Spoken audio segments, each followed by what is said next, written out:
Hey everybody, it's Ron from Pick Dawgz. This is Ron's Rundown. We're going to go over the MLB games scheduled for Tuesday, May 28th, 2024. Now, if you like what you see, make sure to give this video a big thumbs up and subscribe to our channel. Don't forget to put your baseball picks in the comments section below. And if you're looking for my best bets, including my daily rundown best bet in the MLB, as well as my MLB season pass, you can find those at the premium picks tab at pickdawgz.com. There's also a link in the description. Alrighty, here we go. Here are the games for Tuesday in Major League Baseball.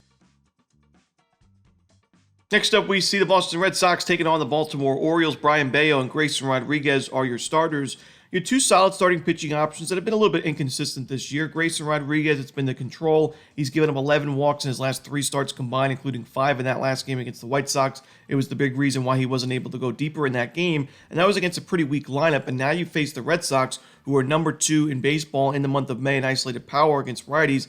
We know Race Rodriguez has also had some issues with the home run ball, so that is a little bit of a concern. But, Brian Bayo in the month of May, an ERA at 5.74. He had a quality start in that last game against Tampa Bay, and the Red Sox have won 4 of his last 5 starts, so he's been, pretty profitable recently. But I would like to see him, put together some more consistent outings in terms of the ground ball rate. We've seen kind of all over the place this year. Last game was exactly what you want to see, 10-5 ground ball to fly ball ratio for a ground ball specialist starting pitcher in Bayo, and he added 6 strikeouts to go with it. So in this game, when you look at the expected numbers, I would say Grayson Rodriguez a little bit more promising right now when you look at the expected ERA and the xFIP. However, like I mentioned, the Red Sox have hit righties pretty well in the month of May, a lot better than the Orioles have. And when you look at the bullpens, the Red Sox bullpen, we know it's been pretty solid this year. It's got a 3.31 ERA going into Monday's game with the sixth best xFIP as well, while the Orioles right around the middle of the pack in terms of the expected numbers in their bullpen. And it was a really good start to the year for Baltimore, but that bullpen starting to drift off a little bit in the month of May, honestly. So I'm going to give the advantage to the Red Sox there, and I'm going to take the 1.5 runs with the Boston Red Sox in this ballgame. Next up, we see the Pittsburgh Pirates taking on the Detroit Tigers. Jared Jones and Tarek Skubal are your starters. If this game was played about a month ago, I think I'd be more willing to take a shot with Pittsburgh, but the Tigers are actually red hot against right-handed pitching in the month of May. They're number 4 in baseball in team OPS against righties. Good isolated power numbers to go with it. And, while Skubal struggled a bit in that last game, we got to remember that was the Kansas City Royals at Kauffman Stadium. Very tough lineup, very tough place to pitch. And the Royals are now number 1 in baseball in May against lefties in OPS. So it was a tough spot. He didn't pitch too miserably. It was 5 innings, 4 earned runs. He gave up a home run. It's certainly his worst start of the season, but I still think he's one of the best pitchers in the American League and of all of baseball. Jared Jones is a really good option for Pittsburgh as well, but I don't love that Pirates bullpen. Like I mentioned, the Tigers are red hot offensively, and I think Detroit takes this one in the end. So give me the Tigers on the money line. Next up, we see the St. Louis Cardinals taking on the Cincinnati Reds. Kyle Gibson and Andrew Abbott are your projected starters.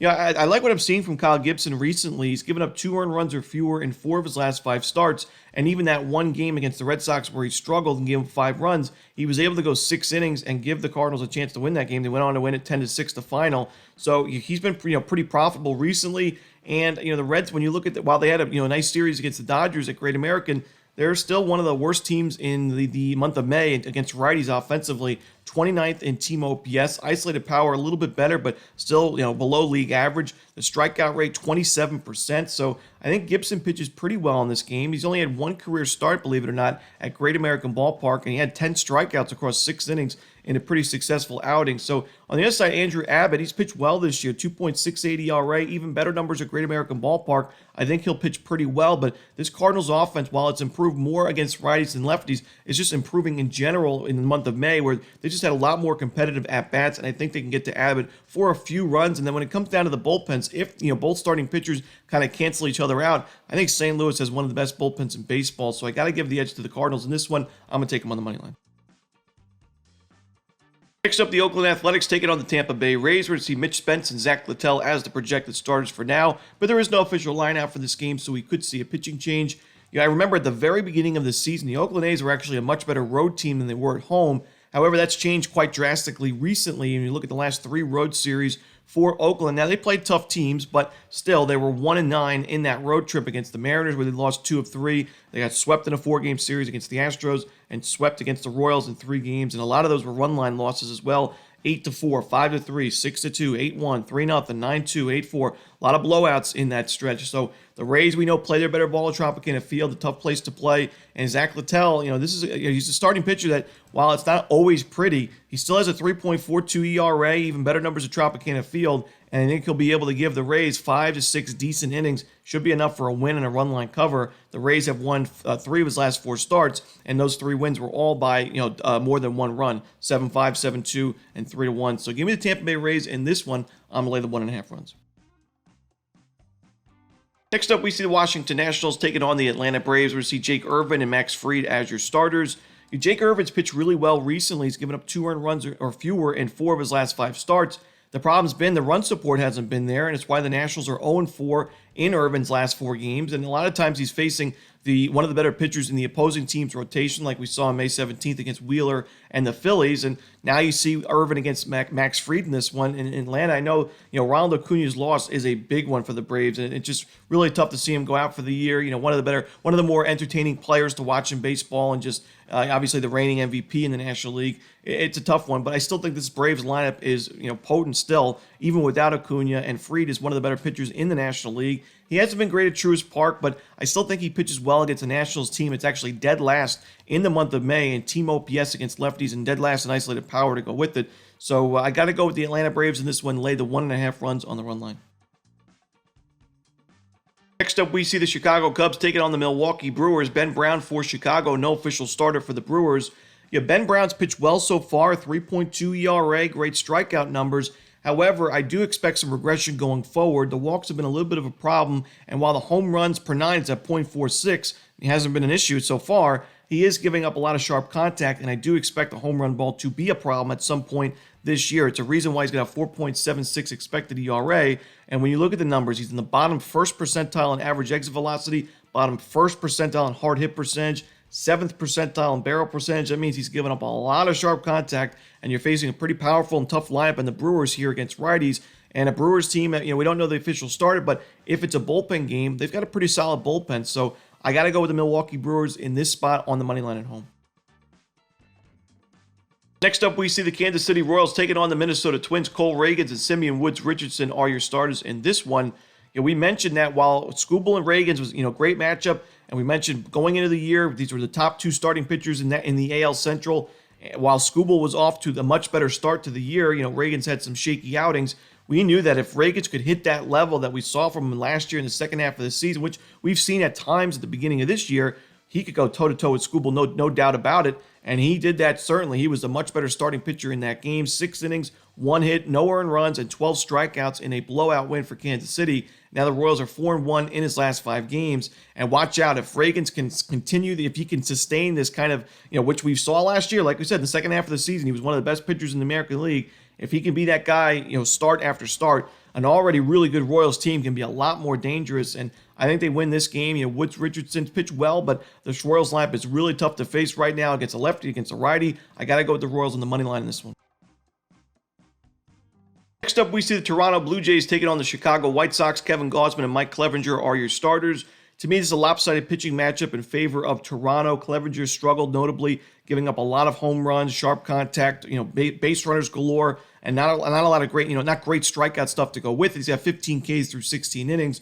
But I think the Blue Jays get to him for a few runs early on. I don't expect him to go too far in this game. He's only gone 4 2/3 innings at the most this season. So then you look at the White Sox bullpen, one of the worst bullpens in baseball. I just think it's a tough spot here for the pitching staff for Chicago, but it's not much easier for their lineup either. Gausman's in good form. That last game against the Tigers, exactly what you want to see. 10 strikeouts, only 3 base hits. The control is a lot better. No home runs given up. And we mentioned the Tigers are red hot against righties in the month of May, so that was a pretty tough matchup in Detroit, and Gausman pitched really well. The Blue Jays now 4-1 in his last 5 starts, and all 4 of those victories by more than 1 run. I think they get a win by more than 1 run in this one as well. Give me Toronto laying the 1.5 runs.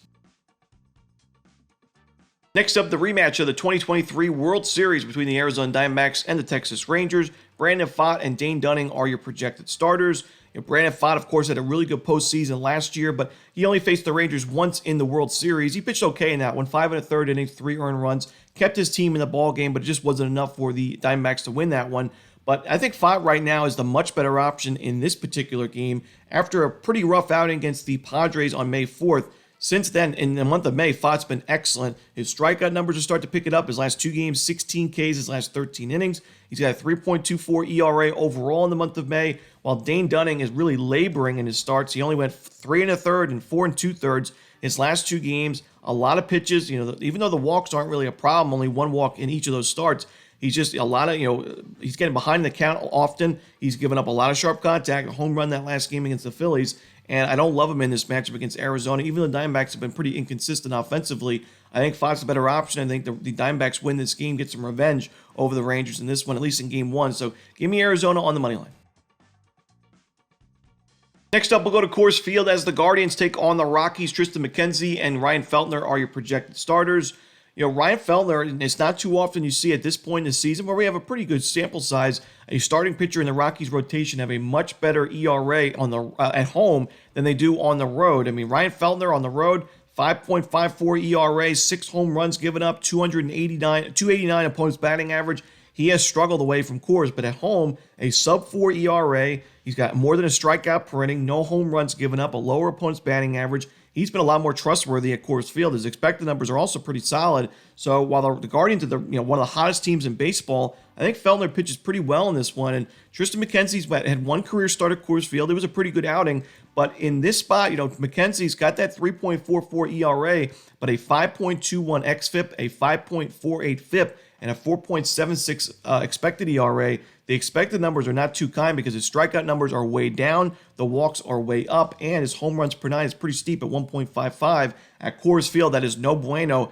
I think the Rockies, I think they have a big advantage in the first 5 innings of this one. I don't love that bullpen. The Guardians are a team that rallies late, so I don't want to sweat out the late innings. I'm going to go with the Rockies in the first 5 innings. I still think they win the game in the full game as well, so maybe you can split your bet or do a double result, but I'm going to go with the Rockies in the first 5 innings.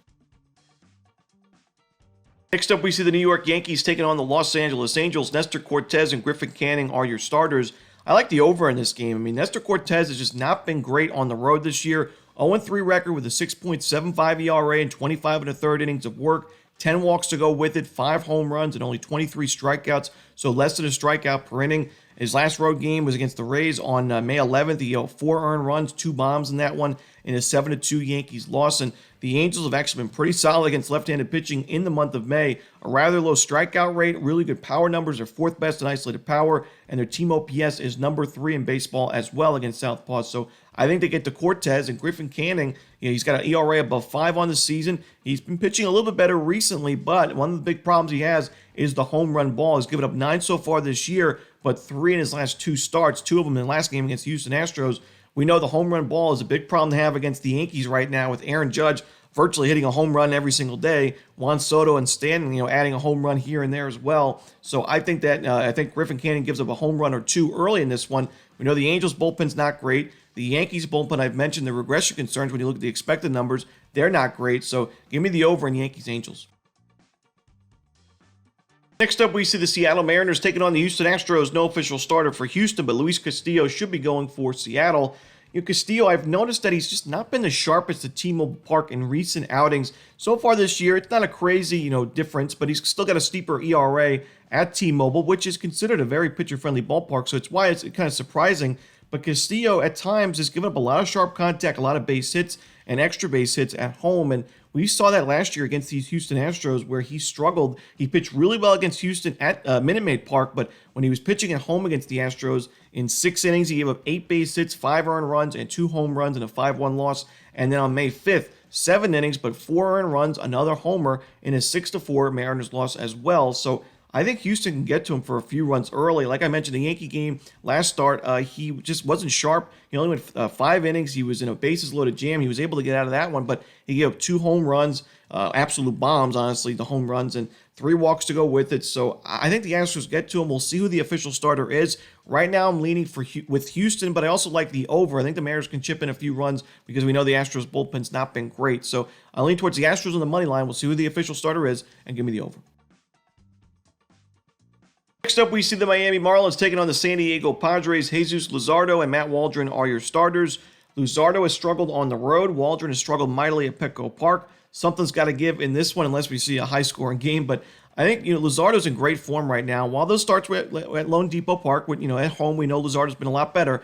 I still think his last 14 innings, no earned runs given up. His striking numbers a little bit inconsistent, but the walks, he's kept them to a minimum. Obviously, no home runs his last 4 games. He's in great form facing a Padres team, and we know in the month of May have been below league average offensively against lefties. So, Waldron, he's been better recently, but I think Miami can get to him for a few runs at least. And I think the value is certainly there with the Marlins in this type of game. They've been a lot more competitive in recent weeks than they were at the very beginning of the year. So give me Miami in this one, plus the 1.5 runs and the money line.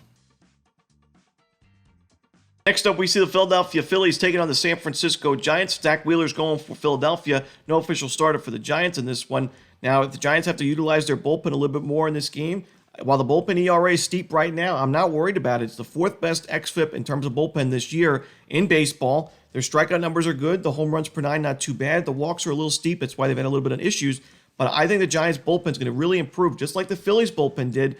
Through the first month of the season, the Phillies' bullpen, I think their ERA was just below 6. Now it's down to 4.05. I think San Francisco is going to be very similar. And, San Francisco, the lineup is getting going now. This was a team that really underperformed at the beginning of the year, but I think this is a dangerous lineup. While it's still, a lot of injuries that they're dealing with right now, I think when they get healthy, this is a Giants team you want to watch out for. And especially when you see the Dodgers slipping right now, I don't know, San Francisco might be able to make some noise. Zach Wheeler, while he's a great starting pitcher, the Phillies are a great team.